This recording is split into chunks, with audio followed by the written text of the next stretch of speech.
기독교가 다른 종교에 비해서 월등한 것은 기독교는 믿음으로 구원을 받는다는 거예요. 다른 종교는 행함으로 구원받는 것이라고 가르치는데 우리 기독교는 행함으로가 아니라 새 언약을 믿음으로 살아 구원받는다는 거예요. 그래서 우리 기독교가 탁월한 종교예요. 행함으로 구원을 얻는다는 불교나 다른 종교가 기독교의 상대가 되지 않는 이유는 기독교는 믿음으로 구원을 받고 시작을 하는 거야. 그러나 불교나 다른 종교는 일평생 행하고 또 행하던 것을 끝내 마치지 못해. 그래서 마치 종이 딱 울려가지고 이제 문제를 다 풀지 못한 시험지를 선생님에게 내는 것 같은 그런 격이야. 그래서 문제를 못 풀고 답안지를 내버리니까 어떻게 돼요? 천국에 들어가는 자격 시험에 떨어져 버려요. 구원은 행함으로 얻는다는 말이 맞는 거야. 다른 종교에서 말하는 행함으로 구원을 얻는다는 말이 맞는 건데, 그러나 불교나 다른 종교는 자기가 행하려고 하니까 못하는 거야. 그런데 기독교는 다른 종교와 다른 게 뭐냐? 기독교는 구원자이신 예수 그리스도가 해놓으신 것을 믿음으로 받아들인 것이 내가 행한 것으로 하나님 앞에 인정이 되어져서 답을 다 작성하고 답안지를 선생님한테 낸 거야. 그랬더니 어떻게 돼요? 100점이 나오는 거예요. 그래서 구원을 얻는 거예요. 나를 100점짜리 인생이 되게 해주시는 것이 믿음으로 사는 인생이라는 거예요. 좀 더 쉽게 설명을 하면은 아들이 학교에서 수학 문제를 풀어오라는 숙제를 가지고 왔어. 근데 이 숙제를 받고 어려워가지고 그걸 풀지 못하고 쩔쩔쩔쩔 매고 있는 거야. 그런데 아버지가 숙제를 풀어주었어. 아버지가 숙제를 풀어주어서 숙제를 내니까 불교나 다른 종교는 그 숙제를 풀어줄 아버지라는 분이 없어서 풀지 못했는데 이 아들에게는 아버지가 있었어. 아버지가 있어가지고 숙제를 풀어주는 아버지로 말미암아서 100점 맞게 됐어. 아버지가 없어서 풀지 못하는 인생, 구원에 이르지 못하는 인생, 고아와 같이 살아가는 인생이 다른 종교예요. 우리는 아버지 하나님을 우리의 좋은 아버지, 그렇게 모시고 사는 인생이에요. 구원의 숙제를 예수 그리스도로 말미암아 새 언약으로 풀어주시어 구원에 이르게 하시는 하나님을 찬양합니다. 지난주 설교 제목은 복음을 믿음으로 살라라는 제목으로 첫 번째 전해드린 말씀은 예수 그리스도는 하나님의 백성인 이스라엘만 구원하시기 위해서 오셨다는 거예요. 우리 이사야 45장 17절 말씀 보겠습니다. 이사야 45장 17절 이스라엘은 여호와께 구원을 받아 영원한 구원을 얻으리니. 누가 구원을 얻는다고요? 이스라엘. 마태복음 15장 24절 보겠습니다. 예수께서 대답하여 이르시되 나는 이스라엘 집에 잃어버린 양 외에는 다른 데로 보내심을 받지 아니하였노라. 이스라엘의 집에 잃어버린 양을 찾아내서 구원시키기 위해서 오신 분이 예수님이에요. 예수 그리스도는 하나님의 백성인 이스라엘만 구원시키기 위해서 오셨다. 자, 두 번째 전해드린 말씀은 이스라엘을 구원하시는 이유는 믿음으로 사는 자에게 영광을 받으시기 위함이라는 거예요. 이스라엘이라는 그 말의 뜻은 복음을 믿음으로 사는 백성이다 라는 그런 의미의 말이에요. 하나님께서 이스라엘만 구원하시는 이유는 복음을 믿음으로 사는 자를 구원하심으로 구원받음에 감사하여 드리는 그런 영광만 받으신다는 거예요. 자, 세 번째로는 참 이스라엘 백성은 누구냐는 거예요. 이스라엘만 구원하시는데 참 이스라엘 백성은 누구냐? 참 이스라엘 백성은 이스라엘 백성도 짝퉁이 있다는 거예요. 짝퉁. 예? 이스라엘 백성도 진짜 이스라엘 백성이 있고 짝퉁 이스라엘 백성이 있어. 가짜 이스라엘 백성은 뭐예요? 표피에다가 할례 받은 것을 전체 할례 받은 걸로 알고 살아가는 거예요. 그러나 참된 이스라엘 백성은 아브라함과 이삭과 야곱에게 하신 언약인 복음을 믿는 자야. 복음을 믿는 자. 아브라함에게 하신 언약이 뭐예요? 마음의 할례를 받고 사는 자들이기 때문에 이런 백성을 참 이스라엘 백성이라고 부르는 거예요. 참 이스라엘 백성은 뭐만 이스라엘 백성이라고요? 마음의 할례 받고 사는 사람. 이 사람이 참 이스라엘 백성이고 아브라함의 자손인 거예요. 아브라함의 자손만 구원시키는 거예요. 자, 네 번째는 복음을 믿음으로 살라라는 그런 말씀을 전해드렸어요. 아브라함에게 전한 복음인 세 가지의 내용을 믿음으로 살라는 거예요. 복음의 내용이 세 가지인데 첫 번째는 뭐냐? 아브라함의 씨에서 그리스도를 보내주시겠다는 게 이게 복음의 내용 첫 번째야. 두 번째는 할례 언약을 주신 거예요. 할례 언약. 그래서 할례를 받음으로 인해서 완전한 삶을 살게 해준다는 것이 이게 복음이야. 이게 복음이란 말이에요.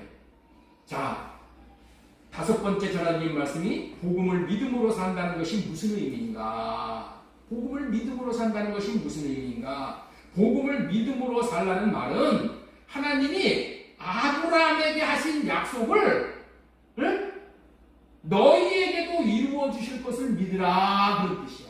아브라함에게 하신 약속, 그 약속을 믿으면은 아브라함이 받은 복을 너희들에게도 받게 해주실 것이다 라는 그 말이 복음을 믿으라 그런 의미라는 거예요.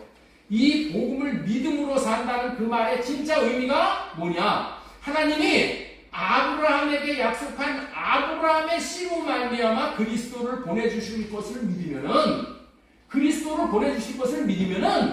그리스도가 성령 안에서 우리에게 오셔서 우리의 육신의 생각을 다 할례시켜 주신다는 거예요. 그리스도가 우리의 육신의 생각을 할례를 베풀어 주시고 그리스도의 마음을 우리에게 주신다는 거예요. 그러면은 이 그리스도의 마음을 받아서 그리스도 안에 들어가서 완전한 삶을 살 수 있게 해주시겠다는 것을 믿으라는 그런 의미예요. 아브라함에게 하신 하나님의 약속인 복음을 믿으면은 하나님의 의가 나타난다는 거예요. 아브라함에게 하신 하나님의 약속인 복음을 믿으면 뭐가 나타난다고요? 하나님의 의가 나타난다는 거예요. 하나님의 의가 나타난다는 것은 하나님이 나타나시는 거예요. 하나님이 나타나시는 거예요. 로마서 1장 17절 말씀 보겠습니다. 복음에는 하나님의 의가 나타나서 믿음으로 믿음에게 이르게 하나니 오직 의는 믿음으로 말미암아 사리라. 하나님이 나타나신다는 의미는 내 마음에서 하나님이신 그리스도가 나타난다. 내 마음에서 그리스도가 나타나셔서 그리스도의 마음을 주신다는 거야.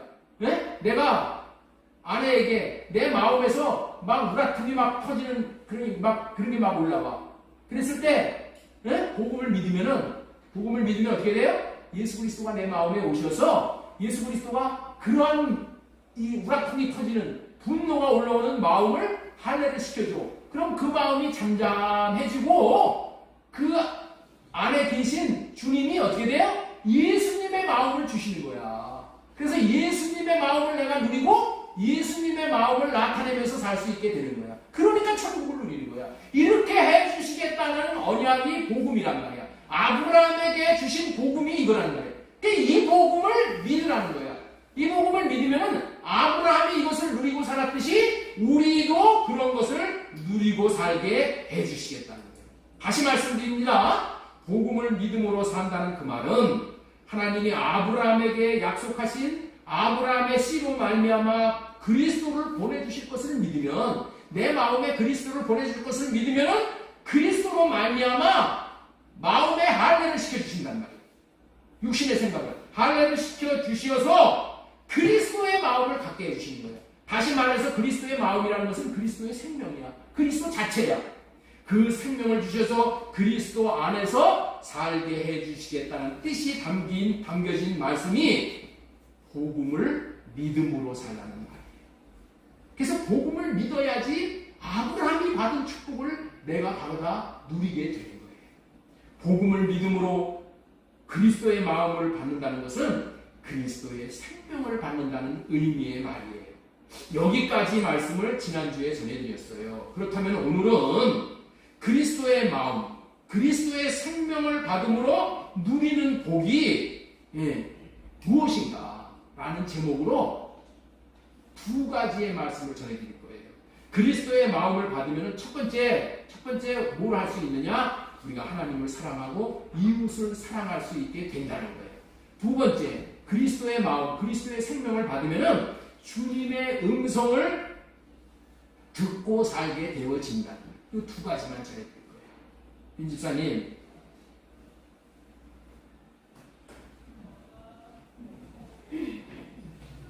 자, 말씀을 전하기에 앞서서 복음에 대해서 이해를 돕는 말씀을 좀 이야기하고 말씀을 이어가고자 하는 것입니다. 제가 이 건물로 2010년도에 이사를 오니까 지하에 펌프가 두 개가 있어요. 펌프가 두 개가 있어가지고 펌프를 돌려가지고 한 펌프는 이 건물의 옥상에다가 물을 올리는 거고 한 건물 하나는 이쪽 빌라의 옥상에다가 물을 올리는 펌프가 있었어요. 제가 가만히 보니까 빌라 옥상에는 펌프로 물을 퍼올리지 않아도 물을 올릴 수 있는 것이야. 그런데 어리석게도 펌프로 돌려가지고 물을 퍼올리고 있더라고요. 그러니 얼마나 전기요금이 많이 나와요. 조금만 물을 써도 펌프가 돌아가야 됩니다. 그래서 펌프 유지 비용이 많이 들어가게 되잖아요. 그래서 당장 펌프를 이용하지 않고 자연 수압을 이용해가지고 이 옥상에서 높으니까 여기서 물탱크에 있는 것을 지하로 내려갔다가 지하에서 다시 빌라 옥상으로 올라가도록 그렇게 배관을 제가 조정을 했어요. 배관을 고쳤어. 지금까지 뒤에 있는 옥상, 빌라 옥상에서 펌프 없이 물을 잘 올려서 쓰고 있는 거예요. 어떻게 그렇게 할 수 있었을까요? 어떻게 그렇게 할 수 있었을까요? 아니, 지하에 지하에 있는 물을 빌라 옥상까지 어떻게 해서 펌프 안 쓰고 올릴 수 있어요? 예? 여러분들이 중학교 때 과학 시간에 배운 사이폰의 원리를 이용해서 그렇게 간단하게 해결을 합니다. 인생살이를 하면서 원리를 잘 이용하면은 문제가 안 되고 쉽게 풀어나갈 수 있는 거예요. 그래서 원리대로 살아가야 하는 거예요. 원리란 한마디로 말하면은 원리가 무엇이냐? 원리는 많은 지식을 간단하게 정리해서 요약을 해놓은 것을 원리라고 해요. 여러분들 공부를 잘하는 사람을 보면은 요약을 잘하는 사람이더라고요. 요약을 잘 해놓은 것을 원리라고도 하는데 원리를 더 요약을 잘 해놓은 것이 뭐라고 그러냐? 공식이라고 해요. 공식. 이렇게 요약, 원리, 공식을 잘 이용하면은 자기에게 닥친 문제들을 쉽게 풀어나갈 수가 있는 거예요. 그 결과로 자기도 편하게 살고 남에게도 편리하게 살도록 도움을 줄 수 있는 인생이 되는 거예요. 모든 문제를 공식화만 할 수 있다면은 모든 문제의 문제거리를 공식에다가 대입만 하면 어떻게 돼요? 공식에다가 대입하면 답이 척 나오잖아요. 공식을 알고 공식에다가 대입해서 답을 얻고 사는 인생은 너무나도 편하게 살 수 있는 거예요. 하나님께서는 우리에게 죄에서의 구원과 생명을 얻는 구원과 생명을 풍성하게 누리며 살 수 있도록 요약을 잘 해주시고 원리를 주실 뿐만이 아니라 공식까지 주시어 문제를 잘 풀도록 해주시는 고맙고 감사한 분이에요. 우리 인생들에게 닥친 문제 중에서 가장 큰 문제는 무슨 문제일까요? 죄의 문제야. 죄의 문제와 하나님의 생명에서 떠나 있는 문제인 거예요. 이 두 가지의 문제예요. 죄의 문제와 하나님의 생명에서 떠나 있는 문제야. 하나님은 최우선적으로 이 두 가지의 문제를 해결하고 풍성한 삶을 살도록 하시려고 많은 구원받을 수 있는 지식을 요약해서 간단하게 딱 이렇게 손에 잡힐 수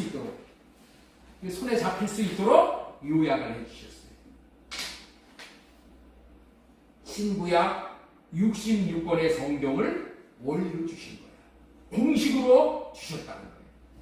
여러분들이 이 요약을 해주셔서 이렇게 주셨다는 것을 알면은 너무나도 감사한 거예요. 여러분들 있죠? 불교에서는 인생의 죄 문제를 해결하고 하나님에게서 떠나 있는 생명의 문제를 해결하기 위해서 인간의 지혜를 총동원해서 만들어낸 것이 있어. 그게 뭔지 아세요? 그것이 해인사에 있는 팔만대장경이에요. 팔만대장경. 이 팔만대장경은 이 목판에다가 글을 파가지고 새겨놓은 거야. 그 안에 있는 내용을 통해서 구원받으라고 써준 거야. 응? 그런데 이 팔만대장경이 얼마나 대단하냐면은 그 목판이 총 81,258판이라는 거예요. 그 목판이. 몇 개라고요? 8만 개가 넘어. 이것이 어느 정도인가 하면은 판들을 차곡차곡 쌓을 때 높이가 3.2km나 된다는 거예요. 쌓아 올리면은. 3.2km는 어느 정도냐면은 여러분들 백두산이 2.7km예요. 정확하게 말하면 2,744m거든. 이 백두산보다도 높이 쌓아 올릴 정도로 그 팔만대장경이 그게 대단하다는 거야. 예? 그리고 총 무게가 어느 정도가 되냐면은 무려 280톤이라는 거예요. 예? 이렇게 어마어마한 이 규모의 그 지식을 팔만대장경에다 담아가지고 이걸 쓰고 너 구원받아라. 이렇게 물려준 거야. 쉽게 말하면 경이 8만 개라는 거야. 8만대장경이라고 하잖아요. 그 안에 있는 내용을 통해서 구원받으라고 써준 것이라는 거예요. 예? 그러나 우리 기독교에는 경이 몇 개라고요? 66개, 66개. 구약 39에 신약 27권. 66경이야. 성경이 얼마나 요약이 잘 돼 있어요. 요약이 잘 돼 있을 뿐만이 아니라 그 내용이 모두 진리야. 그러나 불교는 요약이 안 돼 있어요. 너무나도 방대할 뿐만이 아니라 내용도 어떻게 돼요? 딱 비진리야. 그리고 언어도 우리가 알아들 수 없는 나미아불, 타불, 관셈, 모살 하는데 알아듣는 사람이 있어요, 여기서? 그 무슨 뜻인지 알아들어요? 보통 사람들은 못 알아듣는 말로 영구를 외우고 있으니까 이해할 수도 깨달을 수도 없으니 진리에 이르지 못합니다. 얼마나 한심스러워요. 그러나 우리 기독교는 구원의 길이 잘 요약이 되어 있어. 원리화되어 있고 공식화되어 있다는 거예요. 그것이 복음이라는 거야, 이것이. 여러분들, 우리가 구원받은 진리를 팔만대장경 같이 그렇게 우리에게 주셨으면 여러분들 성경도 하루 한 번 안 읽는 사람들이 그거 읽어요? 읽을 일이 없죠? 그러니까 저기다 갖다 쌓아놓고 보물로 그냥 이렇게 지키는 거야. 아니 구원을 받아야지 그거 읽고 전시품이 돼버렸어. 우리 기독교의 복음은 이렇게 요약이 되어 있는 거예요. 원리로 되어 있는 거예요. 공식으로 되어 있는 거예요. 누구나 알아듣고 누구나 구원을 받게 되어 있는 거예요. 아무나 오게 듣는 사람마다 복음을 전하여 아무나 오게 노인도 어린애들도 와서 이 복음을 듣고 다 구원받게 하시는 것이 이게 하나님의 뜻이잖아요. 너무나도 감사한 일이죠. 내가 한 40년 된 것 같아요. 인천에 살 때 서울에 올라갈 일이 있어가지고 전철을 타고 이렇게 올라가는데 앞에 나는 앉아있고 앞에 어떤 두 사람이 앞에서 앉아서 이야기를 하는 소리를 제가 듣게 됐어요. 뭐라고 이야기를 하냐면은 기독교는 진리가 너무나도 간단하고 깊지가 못하다는 거야. 약하다는 거야.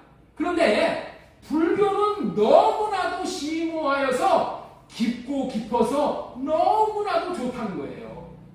그런 말을 듣고 제가 한마디 하고 싶은 거예요. 한마디.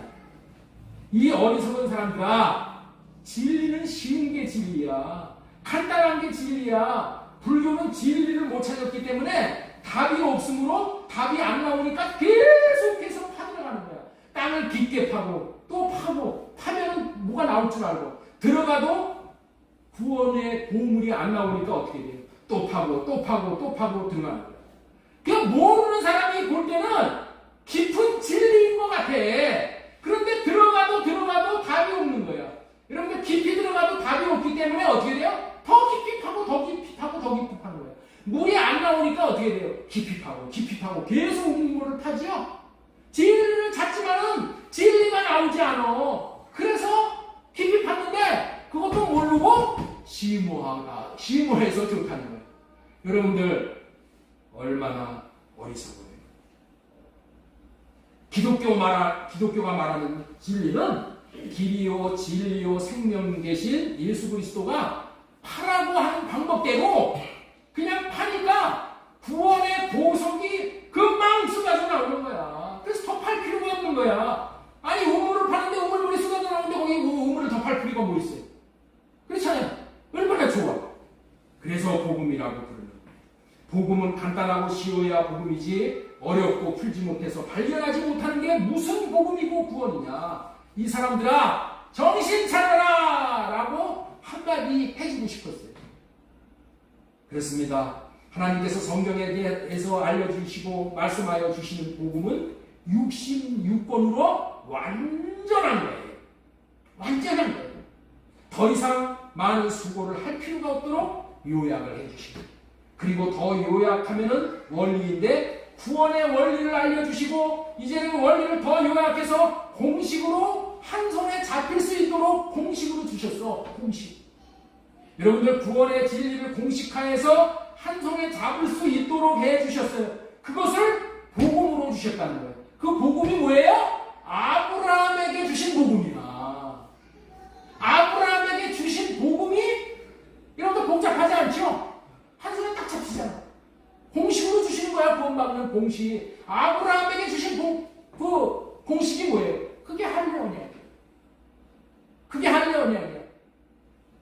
그리고 아브라함에게 주신 할례 언약이 이삭과 야곱, 이삭에게는 영원한 언약, 야곱에게는 둘째 언약, 선지자들을 통해서는 새 언약으로 우리에게 주어진 거예요. 이 새 언약 하나로 구원받는 길이 완성이 된 거예요. 이 딱 한 가지예요. 이 복음이 죄와 하나님의 생명에서 떠난 근원적인 문제를 해결해주는 공식이라는 거예요. 이 공식에다가 문제를 대입하기만 하면 저와 여러분들의 죄의 문제와 하나님의 생명에서 떠나 있는 문제를 모두 해결받고 생명을 얻게 풍성히 얻게 되어 야곱의 축복과 같이 야곱의 축복 찬양 있잖아요.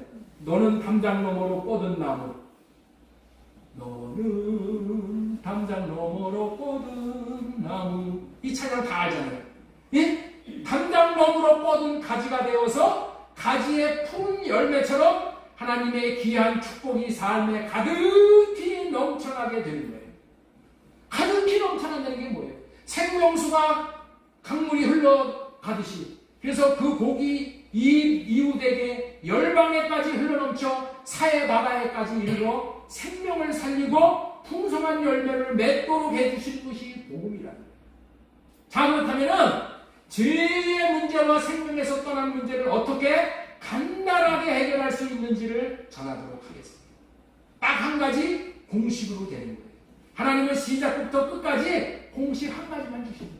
이 성경에 있는 이 모든 것을 다 요약하면은 딱 공식 한 가지로 끝나는 거예요. 얼마나 간단해요. 그 공식이 뭐예요? 아담과 하와에게 가죽옷을 입혀주는 거예요. 가죽옷. 아담과 하와에게 가죽옷을 입혀준다는 그 얘기가 뭐냐? 교회가 되게 해주신다. 그런 의미예요. 이 공식을 믿은 아브라함이 아담과 하와에게 주신 이 원시 언약을 아브라함이 믿었어. 이 아브라함에게 하나님이 찾아가신 이유는 이렇게 믿었기 때문에 찾아간 거예요. 그 당시에 이 원시 언약을 많은 사람들이 다 듣고 알았지만 믿은 사람은 없어. 아브라함이 이 언약을 믿은 거예요. 그래서 아브라함에게 찾아오셔서 이제는 더 선명하게 약속하신 것이 아브라함에게 전한 복음을 구원의 공식으로 주신 거예요.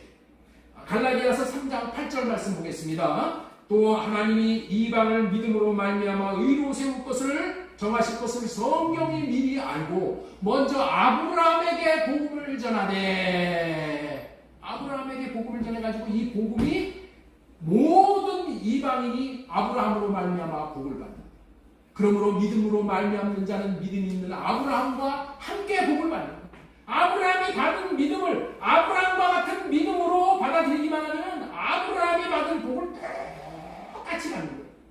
할례 언약을 믿고 마음의 할례를 받고 그리스도의 마음으로 살아가게 되는 거예요.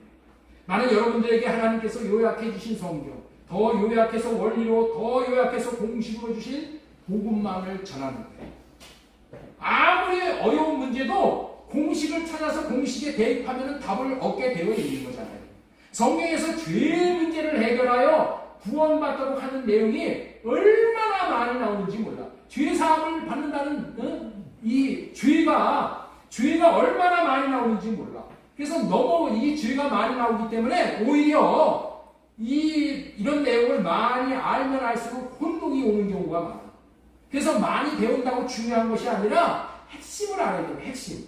성경에서 죄 문제를 해결할 수 있는 원리를 알아야 된다는 거예요. 성경에서 죄 문제를 해결하는 공식을 알아놔야 된단 말이에요. 그래야 단순화할 수 있는 거예요. 그래야 그 원리와 공식으로 단순하게 대입해서 죄사함의 은혜와 구원의 은혜를 알고 누리며 감격해서 신앙생활을 할 수 있고 열매를 맺게 되는 거예요. 성경에서 죄에 해당하는 얘기가 무지무지 많아. 이것도 죄고 저것도 죄고 이것도 죄고 저것도.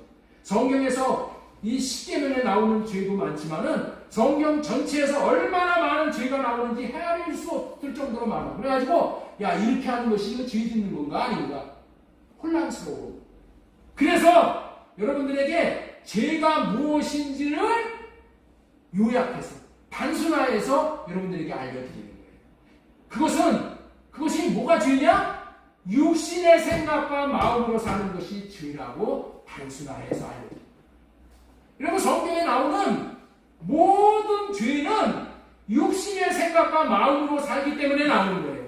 성경에 나오는 모든 죄를 육신의 생각과 마음이라고 여기고 여기에다가 걸러보면 채를 가지고 여기다가 걸러보면 어떻게 돼요? 모든 죄는 이 육신의 생각과 마음으로 다 걸을 수가 있는 거예요. 다 잡아낼 수가 있는 거예요. 성경에서 나오는 모든 죄는 육신의 생각과 마음으로 살기에 죄를 짓는다는 거예요. 이렇게 단순화시켜서 죄가 무엇인지를 단순하게 전해드리는 거예요. 죄가 무엇이에요? 옆에 있는 분에게 한번 물어보세요. 당신 죄가 뭡니까? 응? 물어보셨어요? 답변도 하셔요. 죄가 무엇입니까? 육신의 생각과 마음으로 사는 게 죄예요. 그러면은 구원이 무엇이고 복음이 무엇이에요? 구원이 뭐이고 복음이 뭐예요? 아브라함에게 전한 것이 복음이라고 단순하지. 네? 복음은 하나님이 아브라함에게 전하신 것이 복음이야. 네? 그거 믿으면 구원을 받는 거예요. 아브라함에게 전한 복음인 할례 언약과 새 언약의 동시기에 대입하면은 모든 구원과 복음에 대한 답이 다 나오게 되는 거예요. 그래서 여러분에게 이렇게 단순화해서 복음을 전하는 것이니까 여러분들이 안심하고 따라오면은 대박을 치게 되는 거예요. 대박. 로또가 대박이 아니라, 세상 사람들은 로또가 대박인 줄 알지요? 로또가 대박이 아니라 육신의 생각과 마음을 할례받고 주님이 주시는 마음으로 사는 게 대박이야. 우리 한번 따라서 한번 하겠습니다. 로또가 대박이 아니라 육신의 생각과 마음을 할례받고 주님이 주시는 마음으로 사는 것이 대박이다. 자, 신명기 30장 6절. 네 하나님 여호와께서 네 마음과 네 자손의 마음에 할례를 베푸사 너로 마음을 다하며 뜻을 다하여 네 하나님 여호와를 사랑하게 하사 너로 생명을 얻게 하실 것입니다. 이게 할례 언약이에요. 할례 언약의 궁극적인 목적이 뭐예요? 하나님을 사랑함으로 하나님의 생명을 얻을 수 있게 해주신다는 거예요. 이 할례 언약의 말씀을 기초로 해서 죄에서의 구원, 생명을 얻는 구원과 풍성함을 누리는 구원을 얻도록 하기 위해서 이 복음의 공식만 제가 여러분들에게 전하는 거예요. 그리고 나는 이 공식을 터득해서 지금 누리고 있는 거예요. 여러분들도 그렇게 하실 수 있기 바랍니다. 자, 공식을 누릴 수 있는 방법은 다른 길이 없어. 공식을 누릴 수 있는 방법은 다른 길이 없어요. 공식은 너무나도 중요하기 때문에 뭐 해야 되는 거예요? 암기해야 돼요. 그렇죠? 공식은 뭐 해야 되는 거예요? 암기해야 되는 거예요. 여러분, 수학 공식을 암기하지 않은 사람들은 수학 시험에서 점수 얻을 수가 없어. 공식은 뭐 하는 거라고요? 암기하는 거야, 암기. 공식은 믿고 마음의 새김으로 적용해서 자신에게 직면한 문제를 풀 수 있는 거예요. 그래서 이 공식이 마음에 새겨지도록 하려고 매일 이 공식만 전해드리는 거예요, 여러분들에게. 왜 구원은 뭐냐? 삶을 통해서 구원의 기쁨을 누리는 거니까. 삶을 내가 살 수, 이론적으로, 지식적으로 아무리 알고 있어도 말 잘해도 소용이 없어. 말 잘하는 사람들 여러분들 있죠? 다 낙마하잖아요. 살아야 돼, 살아야 돼. 서울시장으로 있던 그분이 얼마나 말을 잘하고 얼마나 유식해. 그런데 삶이 위선적이었었다는 거예요. 그러니까 어떻게 돼요? 추풍낙엽 떨어지듯이 떨어지잖아요. 그러니까 우리 기독교는 지식을 가리키는 게 아니야. 삶을 살 수 있도록 가르쳐 주는 거예요. 삶을 살아야지 하나님을 경험을 해. 예? 이해가 되셔요? 삶을 살아내야 돼. 삶을 어떻게 살아? 삶은 하나님의 생명을 내가 가지고 있어야지만 하나님처럼 살 수 있는 거예요. 그래서 오늘은 복음의 공식인 할례언약과 새 언약으로 말미암아 그리스도의 마음을 받음으로 그리스도의 생명을 받음으로 누리는 복은 어떠한 복인가에 대해서 오늘 말씀을 대언하고자 하는 거예요. 그래서 첫 번째 전해드릴 말씀, 우리 오늘 설교 제목을 한번 읽어보겠습니다. 설교 제목이 뭐라고요? 그리스도의 마음을 받음으로 누리는 복.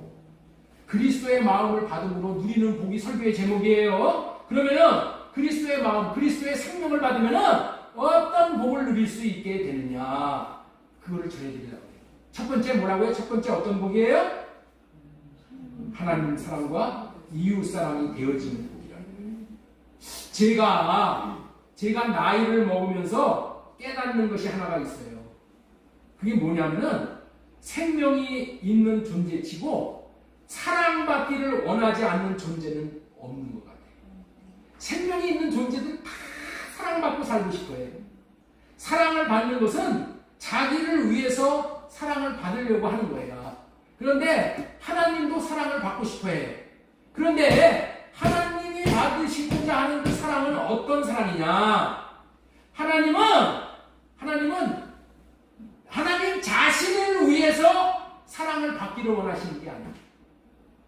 하나님은 우리를 위해서 하나님을 사랑하라고 하는 거야.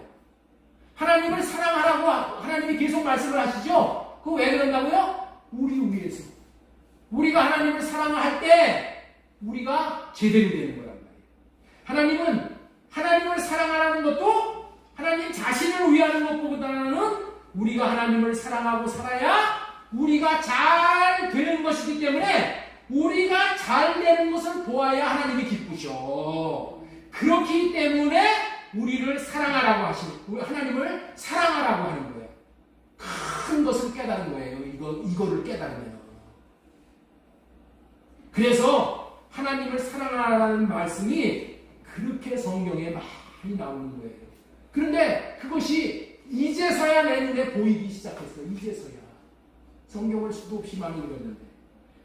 하나님이 우리를 향해 원하시고 바라시는 것은 오직 하나님을 사랑하는 자가 되라는 거예요. 하나님이 우리에게 바라는 게 뭐라고요? 하나님 사랑하고 살라는 거예요. 하나님 사랑하는 자가 되라는 거예요. 왜냐하면 우리가 하나님을 사랑할 때만이 우리가 하나님의 생명으로 거듭나게 되는 거예요. 하나님의 안에 들어갈 수 있게 되는 거예요. 하나님 안에 들어가고 하나님이 우리 안에 들어오는 것이 구원이야. 그런데 하나님을 사랑함으로 인해서 우리가 하나님을 생명으로 거듭나고 하나님 안에 들어가서 살 수 있게 되는 거예요. 하나님과 하나 되는 길이 하나님을 사랑하는 거예요. 하나님을 누리게 되는 유일한 길이 하나님을 사랑하는 거예요. 그리고 하나님을 알 수 있는 유일한 길이 하나님을 사랑하는 것이다. 요한일서 4장 7절 보겠습니다. 사랑하는 자들아 우리가 서로 사랑하자. 하나님은 우리 하나님께 속한 것인지 사랑은 하나님께 속한 것이니 사랑하는 자마다 하나님으로부터 나서 하나님으로부터 난다죠. 이 하나님으로부터 난다는 게 뭐예요? 이 거듭난다는 거예요. 그리고 하나님을 알게 되는 거예요. 하나님을 알게 되는 게 뭐예요? 영생은 유일하신 참 하나님과 그가 보내신 자 예수 그리스도를 아는 거예요. 아는 것이 영생이야. 우리가 하나님을 사랑함으로 인해서 하나님으로부터 거듭나게 되고 하나님을 알게 되고 하나님을 사랑하지 아니하는 자는 하나님을 알지 못하나 이는 하나님은 사랑이십니다. 넘겨주세요. 여기까지인가? 예, 여기까지네요. 이 주제가 너무나도 중요한 주제로 우리가 반드시 하나님을 사랑하는 자들이 되어야 하겠기에 아들 예수 그리스도를 보내주시어서 사랑은 하나님 사랑을 어떻게 하는가, 하나님을 어떻게 사랑할 수 있나를 알게 하기 위해서 본을 보여주시기 위해서 예수님이 우리 곁에 오신 거예요. 그렇다면은 우리도 예수 그리스도를 본받아 마땅히 예수님처럼 사랑해야 되는 것입니다. 그래서 사랑하라는 계명을 세 계명으로 주신 거예요. 주님의 계명으로 주신 거예요. 요한복음 13장 34절 세 계명을 너희에게 주노니 서로 사랑하라. 내가 너희를 사랑한 것 같이 너희도 서로 사랑하라. 너희가 서로 사랑하면 이로써 모든 사람이 너희가 내 제자가 아니라. 요한복음 14장 21절 나의 계명을 지키는 자라야 나를 사랑하는 자니 나를 사랑하는 자는 내 아버지께 사랑을 받을 것이요 나도 그를 사랑하여 그에게 나를 나타내리라. 주님을 사랑하는 자에게 주님도 사랑해 주시고 주님을 나타내 주신다는 약속이에요. 주님이 나타내 주시는 것보다 더 큰 복은 없는 거예요. 옆에 있는 분에게 한번 축복하세요. 주님이 나타나 주시는 것만큼 복이 없습니다. 주님이 기도할 때마다 주님이 나타나 주셔. 주님의 이름을 부를 때마다 주님이 나타나 주시는 것보다도 복이 어디 있어요? 그런 노래가 있죠.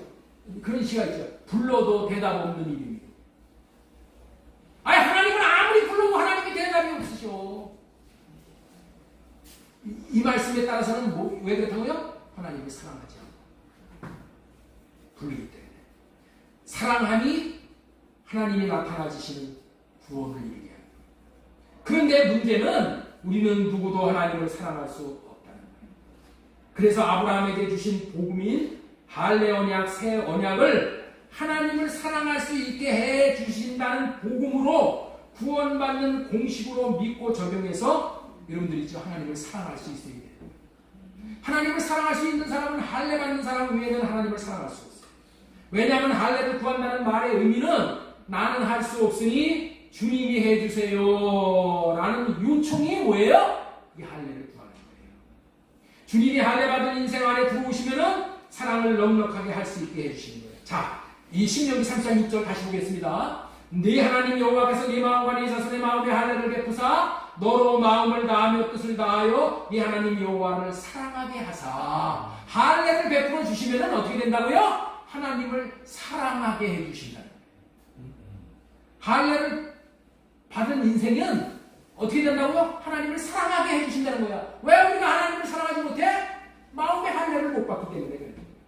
성령으로 말미암아 할례만 받고 하나님을 사랑할 수 있는 마음을 구하기만 하면은 사랑할 수 있는 마음을 주셔서 사랑할 수 있게 해주십니다. 성령으로 말미암아 마음에 할례를 받고 사랑할 수 있는 마음을 구하는 자에게 성령께서 새 언약을 이루어지게 하시어 마음 안에 들어오시어 자정하기 위해서 오십니다. 자, 우리 오늘 본문에 있는 말씀 33절 에브레미야 31장 33절 보겠습니다. 네, 이거 안 했네. 이거 안 했어. 우리 질 본문 처음에 말씀. 우리 처음에, 예. 자, 이거 한번 보세요. 그러나 이제 내가 이스라엘 백성과 첫 언약 체결하라는 새 계약은 계약 자체가 완전히 옛것과 다를 것이다. 이 계약은 내가 각 사람과 개인적으로 체결하겠다. 나는 이제 나의 새 계약을 돌판에 써서 그들에게 주지 않고. 돌판에 써서 준 것이 뭐예요? 이게 모세의 율법이야. 첫 거야. 이렇게 안 한다는 거예요. 이렇게 안 한다. 새 언약 백성에게는 이렇게 안 한다는 거예요. 그리고 어떻게 해요? 나는 이제 나의 새 계약을 돌판에 써서 그들에게 주지 않고 그들 각자의 마음과 양심에 새겨놓겠다. 마음에 새겨준다는 거예요. 마음에. 나는 이렇게 내 법을 그들의 가슴 속에 새겨놓고 그들의 부드러운 살과 피 속에 넣어주어 나는 그들의 하나님이 되고 그들은 나의 백성이 되리라. 내가 하나님의 백성이 되고 하나님이 우리의 하나님이 되는 유일한 길은 새 언약이 이루어져서 하나님이 예수님의 마음을 우리 마음에 넣어주실 때만 우리가 백성이 됩니다. 예수님의 마음을 우리 안에 넣어주실 때만 그 마음으로 우리가 하나님을 사랑할 수 있게 되어지기 때문에 여러분들 있죠. 이 새 언약이 너무나도 중요합니다. 그래서 이 새 언약을 누구로 말미암아 내게 법을 써주기 위해서 내 마음을 주시기 위해서 오시는 분이 누구예요? 성령님이라.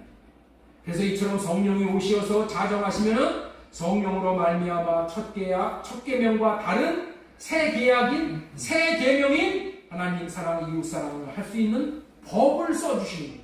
법을 써주심으로 부드러운 마음인 예수님의 마음이 내 마음에 들어와요. 그래서 그 마음으로 하나님을 사랑할 수 있고 이웃을 사랑할 수 있게 되어진다는 거예요. 이전에는 돌판에다가 써주고 종이에다가 써주었기 때문에 사랑을 못해. 아무리 지가 사랑하려고 해도 사랑이 안 돼. 그래서 아이고 이 썩을 놈, 이 죽을 놈 이렇게 하고 하나님 앞에 잘못했습니다. 맨날 잘못했다는 것만 하는 거예요. 그런데도 살 수가 없어. 그러나 새 언약이 이루어져서 법을 마음에 새겨주면 사랑이 되어집니다. 새 언약을 이루어주시기 위해 오신 성령으로 말미암아 이렇게 되어집니다. 그러므로 믿고 성령을 구하는 자에게 성령이 오시어서 새 언약을 이루어주시어 사랑할 수 있게 해주신다는 것을 믿고 성령을 구해보세요. 자, 로마서 5장 5절 성령을 구하는 자에게 소망이 우리를 부끄럽게 하지 아니하면 우리에게 주신 성령으로 말미암아 하나님의 사랑이 우리 마음에 부은 바 되리니. 그러면은 놀랍게도 성령께서 사랑을 우리 마음에 부어주셔서 사랑할 수 있게 해주신다. 이런 과정에 이르러 사랑할 수 있게 되어지는 것이 모두 할례 언약을 이루시면서 성령님이 사랑하게 하사 사랑하게 되어지는 거예요. 만약 자신이 사랑하는 자가 되고 싶으면은 자 어떻게 해야 되는가? 자, 내가 하나님을 사랑하고 싶은 그런 자가 되고 싶어. 그러면 어떻게 해야 돼요? 먼저 사랑하게 해주시겠다는 이 언약을 믿어야 되는 거예요. 사랑하게 해주시겠다는 이 할례 언약을 믿어야 돼요. 할례 언약으로 말미암아 사랑하게 하사 이렇게 해주신다 그랬죠. 그렇죠? 내가 하나님을 사랑하기를 원하는 사람은 사랑하게 해주시겠다는 이 할례 언약을 믿어야 돼. 이게 첫 번째 순서예요. 그리고 두 번째 순서는 뭐냐? 성령을 호흡함으로 마음에 오시기를 구해야 돼. 성령이 내 마음에 오셔야 돼. 그래서 성령으로 말미암아 내 마음에 있는 육신의 생각을 할례시켜 주시고 주님을 사랑할 수 있는 마음을 구하는 자에게 주신다. 이 과정이 사랑할 수 없는 사람까지 사랑할 수 있는 공식인 겁니다. 아멘? 네. 첫 번째는 어떻게 한다고요? 첫 번째는 어떻게 해야 된다고요? 사랑할 수 있게 해주시겠다는 언약을 믿어야 된다는 거예요. 사랑할 수 있게 해주시겠다는 언약이 뭐라고요? 그게 할례 언약이에요. 그리고 새 언약이에요. 이 언약을 믿어야 돼. 하나님은 언약을 믿지 않는 자에게는 이루어짐이 없어. 먼저 그렇게 해주시겠다는 언약을 찰석같이 믿어야 돼. 믿고 이 언약대로 성령을 구하는 거야. 성령이 오셔서 이 언약을 이루어지게 해주시니까 성령이 내 마음에 오시옵소서. 성령으로 호흡하는 기도를 하면서 성령을 구하는 거예요. 성령을 마셔야 돼. 예? 바람과 같은 성령, 공기와도 같은 성령, 샘물과 같은 생명수 같은 성령을 마시고 성령이 내 안에 오셔서 성령님에게 내 마음의 육신의 생각을 할례시켜 주세요. 이걸 구해야 된다니까. 내 육신의 생각과 마음이 있으면 절대 하나님을 사랑할 수가 없어. 자기를 사랑하지. 사랑할 수 있게 해주시겠다는 유일한 언약이 할례 언약이잖아요. 그래서 성령으로 할례 받는 거 외에는 없다니까. 육신의 생명으로 사는 자들은 절대로 하나님을 사랑할 수가 없어요. 왜냐하면 육신의 생명으로 사는 자들의 마음과 생각은 마귀가 주는 생각과 마음으로 이미 채워져 있어. 예? 이 육신의 생각, 마귀가 주는 육신의 생각은 뭐예요? 정욕을 구하고 사는 거예요. 정욕만 채워져 있어. 자, 마가복음 7장 21절을 말씀 보겠습니다. 또 이르시되 사람에게서 나오는 그것이 사람을 더럽게 하느니라. 속에서 곧 사람의 마음에서 나오는 것은 악한 생각, 곧 음란과 도둑질과 살인과 반응과 탐욕과 악독과 속임과 음탕과 질투와 비방과 교만과 우매함이니 이 모든 것이 다 속에서 나와 사람을 더럽게. 사람에서 마음에서 나오는 것이 12가지 생각이야. 음도살, 간탐악, 소금질, 비교. 이런 것들이 내 마음에서 계속 나오는데 이 끊임없이 이런 악한 생각이 자기를 위해서 자기의 정욕을 채우고자 하는 이 생각이 나온다는 거예요. 자기 만족을 위해서 살고자 할 때 이런 것들이 나오는 거예요. 여러분들, 우리는 우리 자신을 분별할 수 있어야 돼요. 우리 마음의 상태가 이 지경이 되었는데 각자 어떻게 생각해? 나는 괜찮은 사람이야. 나는 그래도 쓸만한 사람이야 하고 자기 자신들에게는 다 후한 점수를 줘. 다른 사람이 잘못 살면은 얄짤없어. 사람이 어떻게 그렇게 될 수 있냐고 그러냐고 맨날 판단하지만은 자기에게는 어떤 점수를 준다고요?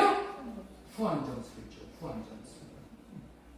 그런데 성경은 내 실존이 이렇다고 거울을 비춰주는 거야. 내 모습을 비춰주는 거야. 이게 내 모습이야. 저와 여러분의 모습이란 말이에요. 이런 생각, 이런 것들이 생각을 통해서 나오는데 어떻게 하나님을 사랑하고 이웃을 사랑할 수 있냐는 거예요. 그렇기 때문에 이런 생각과 마음을 할례받지 않으면 이런 생각과 마음을 주는 마귀가 절대로 떠나지 않는다는 거예요. 그래서 사랑할 수가 없어, 하나님을. 그런데 하나님을 사랑이 됩니까? 그런데 하나님이 사랑이 돼요? 원수가 사랑이 돼요? 안 되잖아. 왜 안 돼요? 이런 마음이 내 안에서 끊임없이 나오는 거야. 5만 가지 생각이 매일 나오는 거야. 5만 가지 생각이 뭐야? 내 정욕을 채우고자 맨날 돈 쫓아가는 생각. 돈 있어야 산다. 뭐니 해도. 네? 이런 생각이 나를 완전히 지배하고 살으니까 하나님을 사랑하는 데는 관심이 없는. 이런 생각과 마음을 없애주시겠다고 하신 언약을 하나님과 이웃을 사랑할 수 있게 해주는 복음을 믿음으로 사랑할 수 있게 해주신 공식을 믿고 성령을 구해서 할례를 받으면 신기하게도 이런 생각이 없어진다. 해보면 알아. 해본 사람은. 그리고 주님의 마음을 구해서 주님의 마음을 받으면은 그때 사랑할 수 있게 돼. 그래서 할례 언약이 주면 할례를 행하사 사랑하게 하사. 사랑하게 하사. 생명을 얻게 됩니다. 이런 삶을 성령을 구해서 삶을 살아보면 이루어지는 것을 경험해 보게 되므로 이 말씀이 진리인 것을 알게 됩니다. 그럴까? 어떻게 그렇게 될 수 있을까?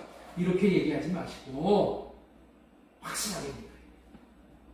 할례 받으면 내 육신의 생각이 떠나면 마음의 할례를 받는 거예요. 왕이신 하나님이 오셔서 왕이신 예수님이 오셔서 할례를 베풀어 죄의 문제를 해결하고 성령으로 말미암아 하나님의 사랑을 부어주셔서 사랑하게 하사 생명에서 떠난 문제를 해결해 주시는 것이 복음이고 구원의 공식이고, 여러분들 에스겔 선지자를 통해서 더욱더 분명하게 선명하게 구원의 공식을 우리에게 손에 쥐어집니다. 그것은 맑은 물을 뿌려서 정결하게 하는 거예요. 우리 에스겔 36장 25절 보겠습니다. 맑은 물을 뿌려서 너희에게 뿌려서 너희로 정결하게 하되 너희 모든 더러운 것에서와 모든 우상숭배에서 너를 정결하게 할 것이요. 맑은 물은 십자가에서 흘리신 예수님의 피가 맑은 물인 거예요.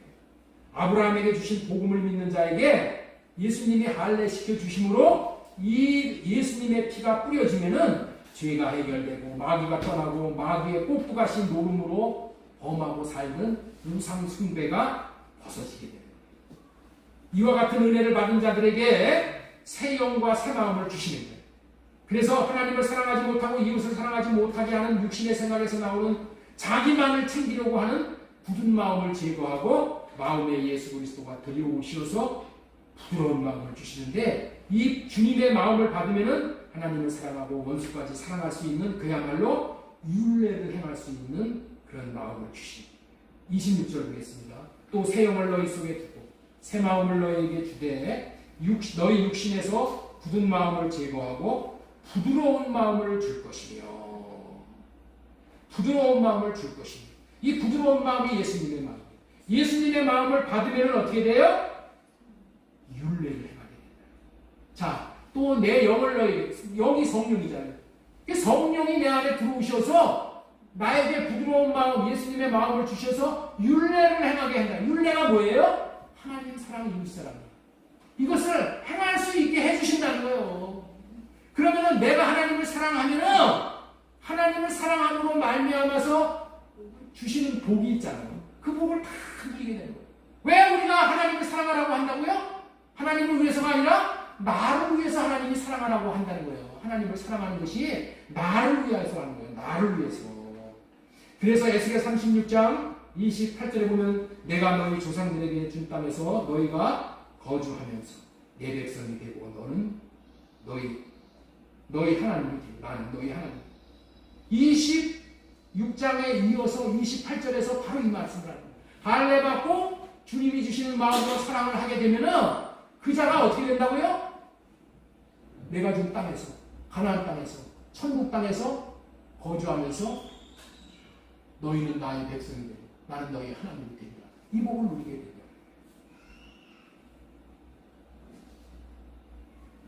이 마음을 받아서 하나님 사랑하고 이웃을 사랑하고 원수까지 사랑하면은 하나님의 생명에서 떠난 자가 하나님의 생명을 받게 되어 하나님의 백성이 되는 그런 말씀을 지난주에 전한 말씀으로는 이스라엘 백성이 되게 됩니다.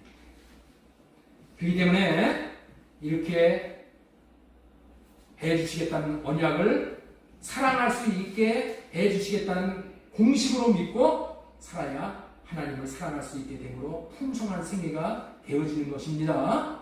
그렇다면 구체적으로 어떻게 하면 제사함과 사랑하게 됨과 생명을 얻게 됨과 풍성함을 누리게 됨을 우리가 누리고 살 수 있을까?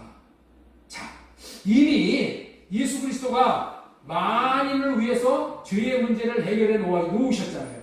그리고 사랑함으로 하나님의 생명에서 떠난 자들에게 생명을 얻는 문제를 해결해 주시겠다고 복음을 이미 다 이루어 주셨어. 이루어 주셨는데 그 다 해놓으신 것이 내게 이루어져야 되는 거야. 내게 이루어지기 위해서는 어떻게 해야 되는 거야? 하나님이 다 해놓으셨어. 다 해놓으신 것이 내게 이루어져야 되는 거야. 다른 사람은 하나님의 생명을 누리고 하나님을 사랑하고 이웃을 사랑하고 원수까지도 사랑해. 그런데 나는 못해. 그럼 뭐야? 다른 사람 아무리 잘 돼도 나 안 되면 소용이 없는 거야. 다른 사람 천국에 들어가도 나 못 돌아가면 아무 소용이 없는 거예요. 그래야 그래요. 다른 사람 다 되는데 나 못 들어가면 열망받는 거죠. 그렇죠? 배만 아픈 거지. 내가 받아야지, 내가 받아야 되잖아, 민지사님. 그렇죠? 내가 주인공이 돼야 되잖아. 내가 주인공이 되는 방법이 뭐예요? 내가 주인공이 되는 방법. 에스겔 36장 37절 보겠습니다.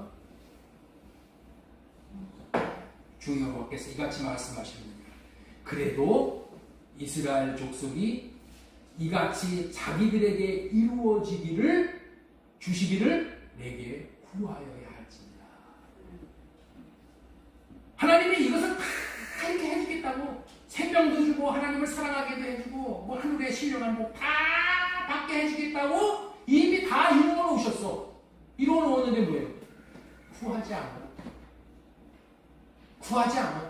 하나님 할례 언약이 내게 이루어지게 해주셔서 하나님을 사랑할 수 있게 해주세요. 성령으로 말미암아 그렇게 되게 해주세요. 다 했는데 내가 그렇게 구하지 않으면 아무 소용이 없다는 거예요. 아무 소용이 없습니다. 사랑할 수 있도록 만반의 주의를 다 해놓으셨죠? 그래 안 그래요? 공식으로 딱 주셨어. 근데 공식에다가 대입을 안 해. 설렁탕 집에 가면은 설렁탕을 맛있게 먹을 수 있도록 뭐가 준비가 되어 있어요? 한석 집사님, 설렁탕 집에 가면 설렁탕 맛있게 먹을 수 있도록 준비된 게 있잖아요. 그렇죠? 뭐가 준비되어 있냐면 설탕이 준비되어 있어요. 설탕. 설렁탕에다 설탕 안 집어넣으면 맛이 없잖아요. 소금이 다 준비되어 있어. 응? 그 손님들이 오면 달라고 주려고. 그런데 달라고 하지 않아. 그 소금을 집어넣지 않아. 그래서 맛을 몰라. 이렇게 구하여 받고 사는 것만이 공식의 답이 나올 수 있도록 올바르게 대입하고 사는 거예요. 이런 방식으로 구하면 하나님을 사랑하고 이웃을 사랑할 수 있는 사람이 되어지는 거예요. 이렇게 사랑해서 사랑할 수 없는 자들이 사랑할 수 있는 자들이 되어질 수 있도록 사랑의 계명이 지켜질 수 있도록 다 되는 거예요. 그래서 뭐 해야 돼요? 성령을 구해서 성령으로 말미암아 호흡하고 구해서 성령을 구하는 것도 내가 호흡해서 성령을 달라가 나에게 오시게 해달라고 구해야 돼. 그래서 성령으로 말미암아 할례 해달라고 구하고 성령으로 말미암아 주님의 마음을 달라고 구해서 주님의 주신 마음을 가지고 살아가는 거예요. 예? 마음이는 기도하는 집이야. 우리는 뭐예요? 기도하는 집이야. 기도로 이것을 다 이루어집니다. 이렇게 해서 사랑할 수 없는 자들이 사랑의 계명이 지켜질 수 있게 되어요.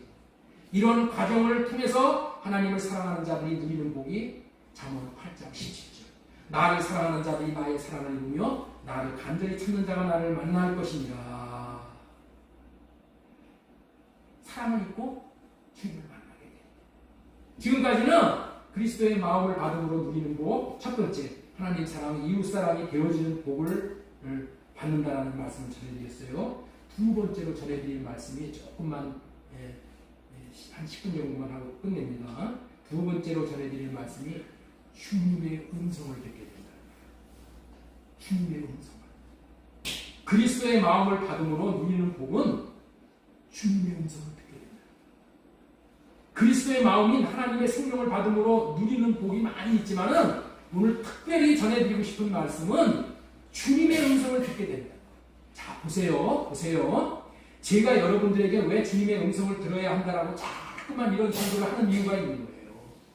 그것은 뭐냐면은 첫 번째로는 주님의 양은 반드시 마음에서 들려주시는 음성을 듣게 되어 있어요. 여기로 듣는 게 아니고 마음에서 들려주시는 음성을 듣게 되어 있는 거예요.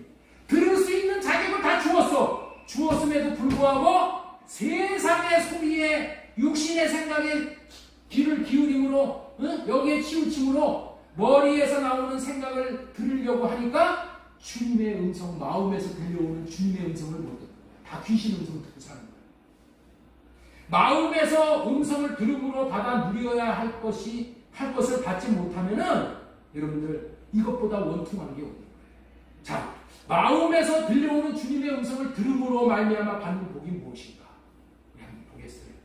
27절 요한복음 10장 20절 내 양은 내 음성을 들으며 여러분들은 주님의 양이야. 그래서 음성을 듣게끔 돼 있는 거야. 나는 그들을 알며 음성 듣는 자를 안다고 하시는 거예요, 주님이. 그리고 그들을 나를 따릅니다. 주님을 따라가는 사람들은 지식적으로 아는 게 아니라 주님의 음성, 주님의 마음을 받은 자들이 따라간다는 거예요. 예? 왜 주님을 안 따라? 음성을 못 듣기 때문이야. 귀신의 음성을 들으니까 야, 너 교회 갈 시간에 가서 너 놀러 댕겨, 낚시해라 댕겨. 이런 소리를 들으니까 거기에 끌려서 가는 거예요. 자, 음성 듣는 자에게 내가 그들에게 영생을 준다. 음성 듣고 따르는 자에게 영생을 주노니 영원히 멸망하지 아니할 것이요 또 그들을 내 손에서 빼앗을 자가 없느니라. 그들을 주신 내 아버지는 만물보다 크심에 아무도 아버지 손에서 빼앗을. 어떤 자들에게? 주님의 음성을 듣고 따르는 자에게 이런 복을 주는 거예요. 주님의 음성을 듣게 되는 원리는 이런 원리고 이런 공식이 자 우리 보시래요. 주님의 음성을 듣는 자의 축복을 받는 복을 얘기했죠. 주님의 음성은 어떤 자가 듣느냐? 주님의 음성을 듣는 자는 그리스도와 마음이 같은 자예요. 그리스도의 마음을 받은 자예요. 다시 말해서 생명이 같은 자만 듣게 되는 거예요. 그리스도의 생명이라는 것은 하나님의 생명이죠. 그렇기 때문에 하나님의 생명을 받은 자는 하나님의 음성을 듣게 되어 있어요. 예를 들면 이런 거예요.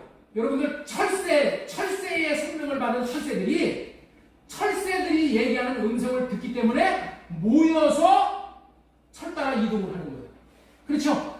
새들이 어떻게 모여요? 새들이 저희들끼리 끼리끼리 하면서 그게 뭐야? 저희들이 말하는 음성이야. 그 음성을 사람이 들어요, 못 들어요? 사람은 못 들어. 왜? 새 생명과 사람의 생명은 다른 생명이야. 새들이 말하는 음성을 듣는 생명은 새들의 생명을 받은 생명만 듣는 거예요. 여러분들 있죠? 개미들이 뭐예요? 떼를 몰려댕기죠? 어떻게 해서 개미들이 이렇게 몰려댕겨요? 개미들이 얘기하는 음성을 저희들이 듣는 거예요. 개미의 생명을 받은 자들은 개미의 음성을 들어. 그래서 따르는 거예요. 여러분들 그 아프리카에 가면 코끼리들이 떼를 지어서 몰려댕기죠? 왜 코끼리들이 떼를 지어서 몰려댕겨요? 자기들끼리 음성을 알아듣는 거예요. 그리고 뭉쳐서 다니는 거예요. 같은 원리로 누가 하나님의 음성을 들을 수 있어요? 하나님의 생명인 하나님의 마음을 받은 자가 하나님의 음성을 듣게 되는 거예요. 생명이 같기 때문에 음성을 들을 수가 있는 거예요. 같은 생명은 그 생명에서 나오는 그 음성을 듣고 사는 생명이에요. 그래서 내 양은 내 음성을 듣는다고 했는데 어떻게 해서 듣는다고요? 양이란 목자 대신 하나님이 주시는 마음, 다시 말해서 하나님의 생명을 받은 자예요. 같은 생명을 받았기 때문에 목자의 음성을 양이 듣는 거예요. 여러분들 있죠? 하나님의 음성을 듣는 것에 대한 예표로 알려주시는 것이 구약시대의 성막이에요. 우리 구약시대의 이 성막에 대해서 오늘 잠깐만 좀 알려드리겠습니다. 성막 그림하는 거죠. 맨 처음에 거 띄워주세요. 맨 처음도 아니고 성막 눈 나오는 거. 눈 나오는 거 좀 한번 띄워주세요. 첫 번째인데 이거는 성소의 장면이에요.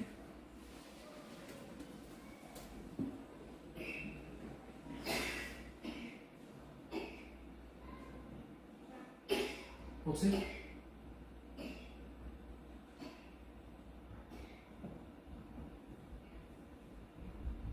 없어? 없는가? 없어요? 네.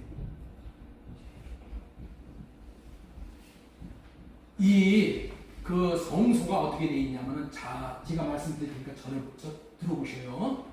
이 구약시대의 이 성막에는 이 성막 문이 있어, 성막. 여러분들 많이 이걸 설명을 해드리는데 이 성막 문은 이 넓은 문이야. 그래서 여기에는 문턱이 없어. 그래서 문턱이 없어가지고 누구든지 그 문을 들어갈 수 있어. 이 구원의 문은 하나님께서 우리에게 알려주시는 이 구원의 문은 성막만 한번 찾아갖고 한번 보시죠. 성막. 이거 놔두세요. 됐어. 이거 되겠어. 자, 여기 보면은, 여기 이 성막, 이게 휘장으로 되어 있는, 이게 천으로 되어 있는 문인데, 여기 맨 앞에 울리불리하게 빨간색이 있죠? 이게 성막 문이야, 문. 이 성막 문은 아주 넓은 문이야. 그리고 문턱이 없어. 누구든지 이 안에 들어가고자 하는 자는 들어갈 수 있어. 이 구원의 문은 문턱이 없어. 하나님은 누구나 오라고 해. 근데 어떻게 여기를 들어가냐? 제물을 들고 들어가는 거예요. 그래서 제물을 들고 그 안으로 들어가면 거기 소도 있고 양도 있고 비둘기도 있고 있죠. 그래서 여기 보세요. 잘 들어보셔요.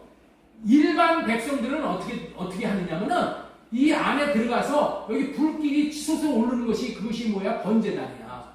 이 번제단에 들어가가지고 자기가 제물로 가지고 온 송아지, 소, 양 이런 것들을 목을 따는 거야. 자기가 목을 따야 돼. 목을 따가지고 그 피를 이제 뿌림을 밟는 거예요. 그리고 나서 이제 제사장이 이 번제단에서 그거를 태워가지고 번제 제사를 하나님 앞에 드려. 그러면 어떻게 되냐면 여러분들 있죠? 일반 백성들은 여기까지만 하고 바깥으로 다시 나오는 거예요. 일반 백성들은 뭐만 해결한다고요? 죄만 해결받기 위해서 이 번제단에서 드리고 돌아서 바깥으로 나오는 거예요. 그래서 첫 언약으로 사는 사람들은 뭐에만 관심이 있냐면은 죄 문제 해결하는 데 관심이 있어요. 죄 문제. 네? 그래서 우리나라 지금에서 지금 전하는 대부분의 이 설교들이 죄 사함 받으면 구원받는다는 거예요. 죄 사함 받으면은 죄에서 구원을 받는 겁니다. 죄에서 구원을 받는 거예요. 죄를 사함 받으면 의롭다함을 받는 거예요. 그래서 일반 백성들은 여기를 통과해서 바깥으로 나가는 거야. 네? 일반 백성들. 나갈 때 어떻게 나가냐면, 야, 이 제사장이 말을 듣네. 너 죄를 드렸으니까 네 죄가 다 속함 받았어. 누구의 말을 들어? 제사장의 말을 듣는 거야. 그리고 그런 줄 아는 거야. 그리고 성경에 그게 쓰여 있어. 어디에 쓰여 있어요? 돌 위에다가 새겨서 쓰여 있어. 종이에다가 쓰여놨어. 이렇게 그런 얘기를 듣고, 나 죄 사함 받았은 줄을 믿는 거야. 그런데 문제는 뭐냐? 확신이 없어. 과연 정말 그럴까? 그런데 사람의 말을 듣고 내가 성경을 보고 돌에다가 새겨놓은 이런 것들을 듣고 살면은 내 마음에 확신이 없는 거예요. 확신이 없어요. 예. 그래서 여러분들 우리 하나님이 하시는 일을 잘 알아요. 그런데 문제는 여기서 제사장이 있어. 제사장. 이 제사를 집행하는 제사장은 어떻게 하냐면은 나가는 것이 아니라 오히려 들어가. 저 물두멍이 그 뒤에는 이 동그란 게 그릇이 있죠? 이게 물두멍이야. 물두멍에 가서 손을 씻는 거야. 이 손을 씻는다는 것은 여러분들이 이 번제단에서 죄를 사함받고 물두멍에 들어가서 손을 씻는데 이것은 뭐를 얘기하냐면 성령을 상징하는 거야. 여기서 할례를 상징하는 거야. 여기는 이 성령으로 말미암아 할례를 받고 깨끗하게 씻어져가지고 어디로 들어가냐? 그 안에 집으로 들어가요. 성소 안으로 들어가요. 아까 그 부분 보여주세요. 성소 안에 들어가면은 이렇게 돼. 성소 안에 들어가면은 좌측에 금초대가 있어. 그리고 여기 오른쪽에 이 진설병이 있어. 이 진설병은 제사장만이 먹는 떡이야. 이 12개가 있어요. 그게 아까 뭐라고 했어요? 그 물두멍을 통과할 때 성령으로 말미암아 죄를 씻는다고 했죠. 제사장은 철저하게 성령을 의지하고 성령을 따라서 사는 사람이에요. 일반 백성들은 성령을 따라 사는 건 몰라. 그냥 사람 말 듣고 제사장 하라는 대로 하는 거야. 그래서 그냥 제물 드리고 바깥으로 나가는 거야. 그게 끝이야. 일반 백성들은 어떻게 되냐? 하나님의 음성을 들을 필요가 없어. 그리고 누구의 말을 듣는 되는 거예요? 제사장 말 듣고 사는 거예요. 제사장 말만 듣고 이것이 하나님의 말씀인 줄 알고 그렇게 사는 거예요. 다시 말해서 목사의 말만 이렇게 듣고 설교를 듣고 끝난다는 거예요. 그게 일반 백성들의 특징이란 말이에요. 여러분들 이 일반 백성들로 살면 안 되는 거야. 여러분들이 그러면 목사님 설교 듣지 말라는 거냐? 그게 아니야. 설교를 듣되 성령으로 말미암아 되새김질을 해야 돼요. 그래야지 여러분들에게 생명이 돼요. 자, 그렇게 해가지고 이 안에 제사장이 들어오는 겁니다. 그러면 이 안에 들어와서 금초대가 뭐냐? 금초대에서 이 기름이 올라가가지고 거기서 불을 받쳐가지고 이 금초대가 누구를 상징하냐면 예수 그리스도를 상징하는 거예요. 그러니까 예수 그리스도도 성령으로 말미암아 금초대에 기름이 올라가야지 불을 비침 받아가지고 그 빛 대신 주님을 경험을 하는 거예요. 빛 대신 주님을 경험하면 이게 생명의 비침으로 말미암아 마귀는 떠나가게 되고 죄는 없어지게 되고 내 안에 생명의 빛을 비침받는 거예요. 예수 그리스도의 얼굴에 있는 하나님의 영광을 아는 빛을 비침받게 된다는 거예요. 그래서 그 빛을 받고 인해서 내 생명이 왕성하게 살아나는 것을 경험하는 거고, 그 다음에 오른쪽에 보면 진설병이 있어. 이 떡이 12개인데 이 떡을 먹고 이 떡이 뭐예요? 예수 그리스도를 상징하는 거예요. 그런데 예수 그리스도를 상징하는 이 떡을 어떻게 먹느냐? 성령으로 말미암아 먹는 거예요. 이 떡을 이렇게 얹어놓을 때 이 떡에다가 기름을 바르는 거예요. 기름을 발라가지고 떡을 올려놔야지 떡이 붙지 않고 떡다운 떡이 되는 거예요. 무슨 얘기인지 알겠어요? 예수 그리스도를 먹을 때 어떻게 먹는다고요? 하나님의 말씀을 먹을 때 어떻게 먹는다고요? 성령으로 먹는 거예요. 성령이 깨닫게 해주심으로 말미암아 우리가 떡을 먹어야지 그것이 우리의 양식이 되는 거예요. 그렇지 않으면 이 말씀을 먹어도 그것이 뭐예요? 내가 다른 사람을 판단하는 데 쓰이는 거예요. 어떤 집사가 주일날 성수주일도 안 하고 뭐하고 이렇게 판단하는 거예요. 말씀만 들어가 버리면 그렇게 되는 거예요. 그런데 성령으로 말미암아 되새김질 되어가지고 그 말씀을 먹으면 어떻게 돼요? 예수님의 마음이 나와요. 예수님을 힘을 얻어가지고. 여러분들 떡을 많이 먹으면 먹을수록 건강해져가지고 육이 강한 사람은 이 건강해져가지고 더 육신의 말을 많이 한단 말이에요. 그러나 할례받고 성령으로 말미암아 이 떡을 먹으면 어떻게 돼요? 성도들이 말하는 것이 불쌍해 보여요. 그게 살지 못하는 것이 내 목사의 책임인 줄 알고 칼을 부여지 않고 눈물을 흘리면서 울게 돼요.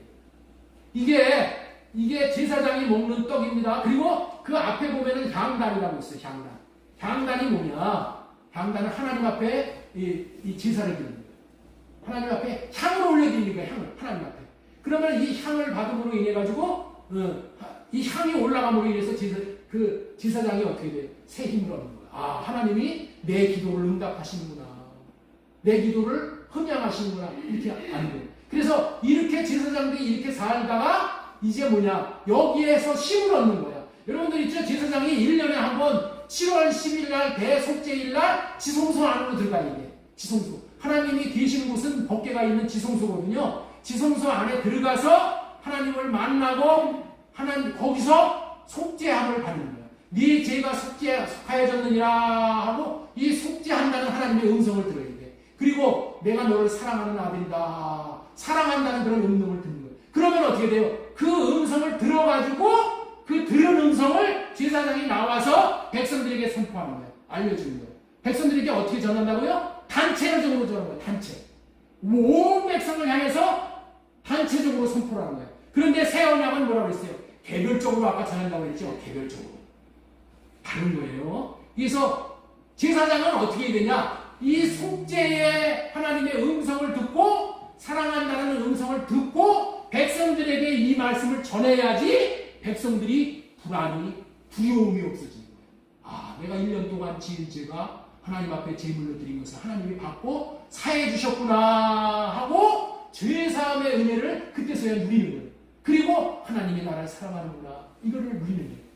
제사장도 마찬가지야. 여기서 이 세 가지의 과정을 통해서 힘을 얻어야지 이 대속죄일날 지성소로 들어갈 수가 있는 거예요. 왜? 죄가 있는 자는 지성소에 들어가면 어떻게 돼요? 그 자리에서 죽어버려요. 제사장이라고. 그래서 두렵단 말이야. 그런데 여기서 새 힘을 얻고 말씀을 통해서 속죄에서 그 빛을 비춤받고 향단에서 하나님 앞에 이 향을 올려드림으로 인해서 하나님이 받으시는 사람이라는 확신이 있을 때 담대함을 가지고 지성소 안에 들어가서 하나님의 음성을 받는 거예요. 여러분들 있죠? 베드로전서 1장에 보면은 하나님께서 우리에게 놀라운 말씀을 하셨어요. 우리 베드로전서 1장 말씀 한번. 너희는 베드로전서 2장 9절 말씀 한번 보겠습니다. 너희는 택하신 족속이요 왕같은 제사장들이요 이렇게 선포를 해주셔요. 자, 이제는 새 언약 시대에는 우리가 번제단에 들어가서 죄만 해결받고 나오는 백성들이 아니라는 거예요. 우리의 정체성이 완전히 바뀐 거예요. 이제 새 언약으로 말미암아 예수 그리스도께서 십자가에서 죽으심으로 인해서 성전에 있는 휘장이 가려졌어. 성전에 있는 휘장이 쪼개짐으로 인해서 우리가 어떻게 됐어요? 하나님 앞에 나아갈 수 있는 새 언약이 이루어짐으로 말미암아서 하나님 앞에 직접 나가서 하나님의 얼굴을 뵙고 하나님의 음성을 직접 들을 수 있는 그런 존귀한 자로 우리가 신분이 바뀌어버렸어. 우리의 직분이 뭐라고요? 대제사장. 대제사장은 예수님. 우리가 제사장이에요. 제사장은 뭐 해야 되는 게 제사장이라고요? 하나님의 음성을 듣고 사는 게 제사장. 이제 우리는 어떻게 살아야 된다고요? 하나님의 음성을 듣고 살아야 됩니다. 자, 우리 예레미야 31장 33절 보겠습니다. 다시 한번 보겠습니다. 자, 이제 내가 이스라엘 백성과 체결하라는 새 계약은 계약 자체가 완전히 옛것과 다를 것이다. 이 계약은 내가 각 사람과 개별적으로 체결하는 거예요. 옛날에 모세 율법은 뭐예요? 백성 전체와 제사장이 모세가 체결하는 거예요. 모세가 하나님의 대행자가 돼가지고. 아시겠죠? 다르다는 거야, 달러. 응? 나는 이제 나의 새 계약을 돌판에 써서 그들에게 주지 않고 그들 각자의 마음과 양심에 새겨놓는다는 거예요. 새 언약은 어디에 새겨진다고요? 우리의 마음에 새겨진다. 우리의 마음에 성령으로 말미암아 법을 써주시고 예수님의 마음을 주시는. 그래서 이제는 우리가 성전에 옛날에는 하나님이 계셨어. 그런데 지금은 어디 계시다고요? 내 마음에.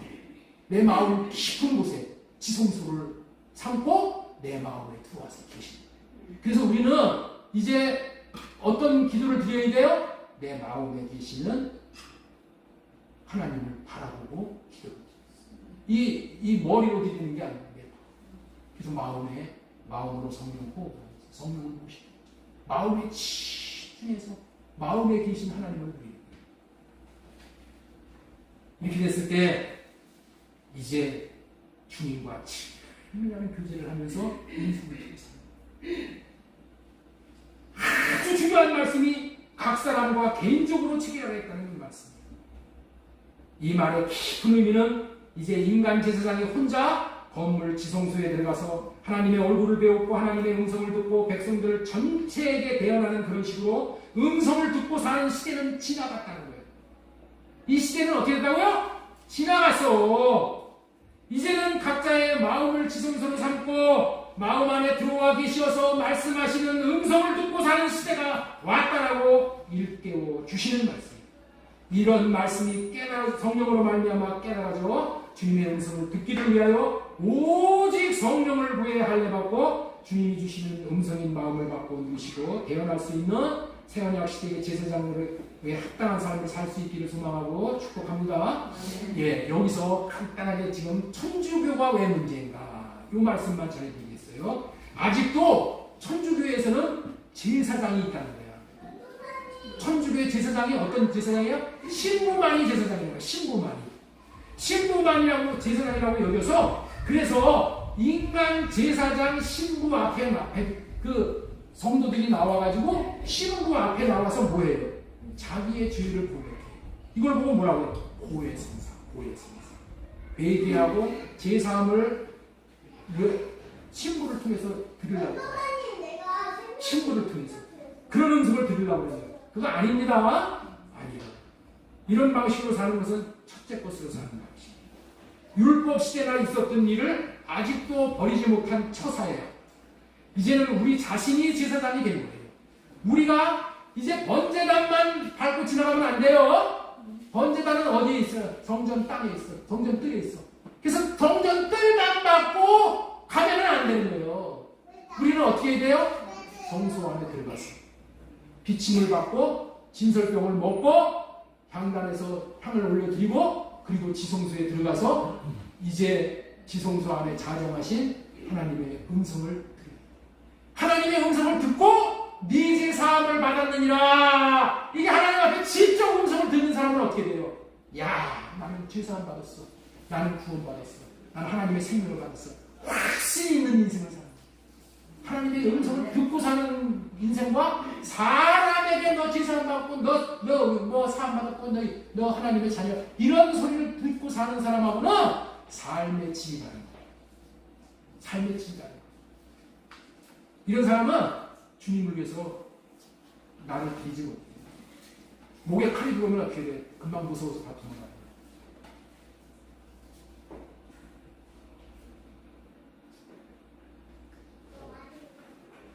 지성소 안에 들어가서 날마다 주님의 음성을 듣고 주님의 얼굴을 비침받고 주님의 영광을 보고 사는 그런 놀라운 새언약 백성들 다 되시기를 예수님의 이름으로 축원합니다.